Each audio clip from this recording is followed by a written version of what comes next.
अस्सलामुअलैकुम नाज़रीन, आवाज़ न्यूज़ सां गॾु आहियां संझा सैयद। ऐं आऊं आहियां बिशारत सुमरो। हलंदासीं हेडलाइंस।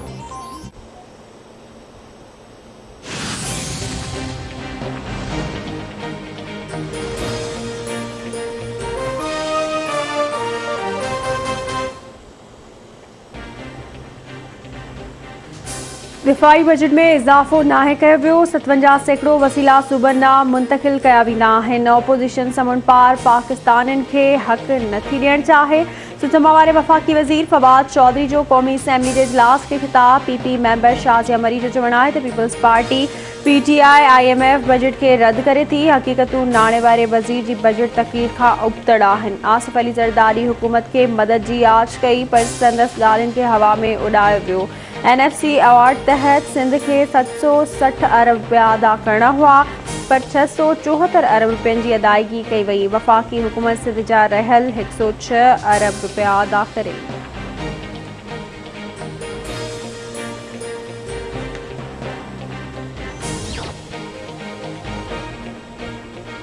वज़ीर आज़म जे ख़ासि सलाहकार शहबाज़ गिल जी बिलावल भुट्टो ज़रदारी ते छिती तनक़ीद।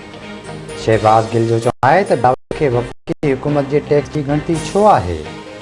बिलावल इल्ज़ाम लॻायो त वफ़ाक़ टैक्स जमा न कराए। वफ़ाक़ी हुकूमत जे टैक्स जो 57% सूबनि खे मिलंदो आहे।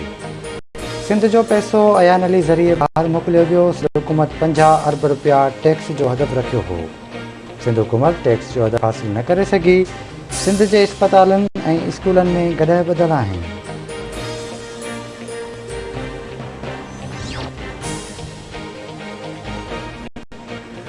सूबाई वज़ीर नासिर हुसैन शाह जो शहबाज़ गिल जे बयान ते रद्द अमल। नासिर हुसैन शाह जो चवणु आहे त हू हैरान आहे त शहबाज़ गिल जहिड़ा फारिग माण्हू गवर्नर हाउस अची सिंध हुकूमत खे गारियूं ॾियनि था।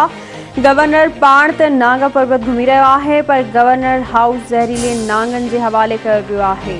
वफ़ाक़ी वज़ीर सिंध में ज़हरीली ॿोली इस्तेमालु करे रहिया आहिनि। अॼु शहबाज़ गुल अजाई तनक़ीद खां सवाइ कहिड़ी बि कम जी ॻाल्हि न कई। शहबाज़ गिल जी प्रेस कॉन्फ्रेंस सां चैनल जो टाइम ख़राब थियो। संदसि हुकूमत पंहिंजो टैक्स हदफ़ हासिल करे चुकी आहे।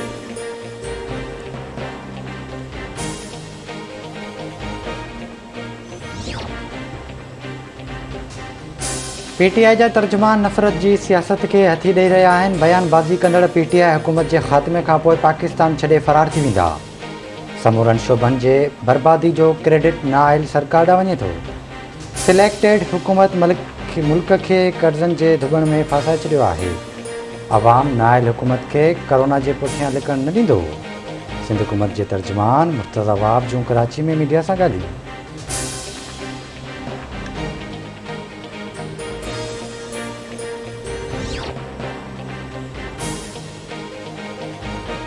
CTD ऐं वफ़ाक़ी जाच इदारे जी ॿी बरख़ास्त में गॾियल कार्रवाई। 2 मुबैना दहशतगर्द गिरफ़्तार। DIG CTD उमर शाहिद जो चवणु आहे त गिरफ़्तार जवाबदार वजी ऐं अब्दुल नईम वटां वॾे तादाद में हथियार बरामद कया आहिनि। ॿई जवाबदार MQM बानी जा कारकुन रहिया आहिनि। गिरफ़्तार जवाबदारनि भारत मां राव वटां तरबियत हासिल कई आहे। जेकॾहिं अमेरिका खे अफ़गानिस्तान जे ख़िलाफ़ हवाई अॾा ॾिना विया त पाकिस्तान में हिकु भेरो ॿीहर दहशतगर्दी वधंदी। अफ़गानिस्तान में जंगनि दौरान पाकिस्तान तमामु घणो नुक़सानु बर्दाश्त कयो। अफ़गान तालिबान पूरे मुल्क ते सोभ हासिल नथा करे सघनि। असां अफ़गानिस्तान जे कंहिं बि फ़ौजी कब्ज़े जी मुखालफ़त कयूं था। वज़ीर आज़म इमरान ख़ान जो अमेरिकी अख़बार वाशिंगटन पोस्ट में लिखियल मज़मून में इज़हार।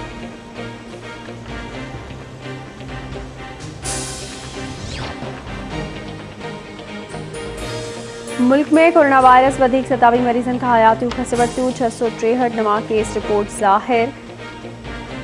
कोरोना केस हाकारी अचण जी शरह 1.69% रही।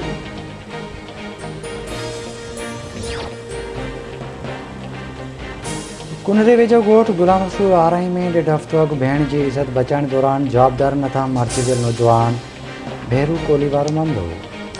वॾे वज़ीर सैयद मुराद अली शाह IG सिंध खे वाक़े में मुलविस जवाबदारनि खे जल्द गिरफ़्तार करण जी हिदायत करे छॾी।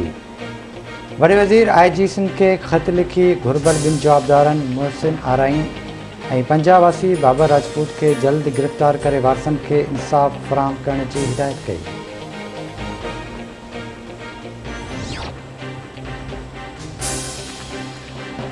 लाड़काने में मस्जिद जे पेश इमाम जी मुबैना तस्लील मुराद बहाण में बासन अली खबरवासी माजिद अबड़ो जी ॾाढ़ी मुछूं ऐं भिरूं कोड़े तस्लील कई। मुतासिर जो चवणु आहे त पाड़े जे बासन कारियुनि जो इल्ज़ाम लॻाए संदसि तस्लील कई। बासन खे गिरफ़्तार करे इंसाफ़ फ़राहम कयो वञे।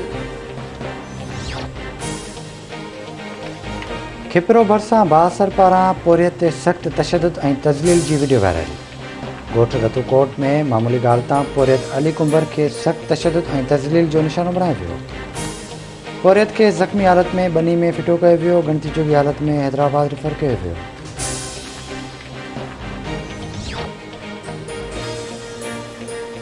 शहदादपुर वेझो संघर माइनर मां अणॼातल शख़्स जो ॻरियल हालत में लाश हथायो आहे। पुलिस लाश कटराए अस्पताल मुंतक़िल कयो। लाश जी सुञाणप न थी सघी। ऐं घोटकी ज़िले में उड़ी जी वबा ते ज़ाब्तो न आयो। कचे जे ॻोठ लालल सुंदराणी में ॿाड़ी उड़ी विघे पहुती वई। मुख़्तलिफ़ ॻोठनि में केतिराई ॿार उड़ी में मुब्तला। सिहत खाते के बि उपाउ न वरिता।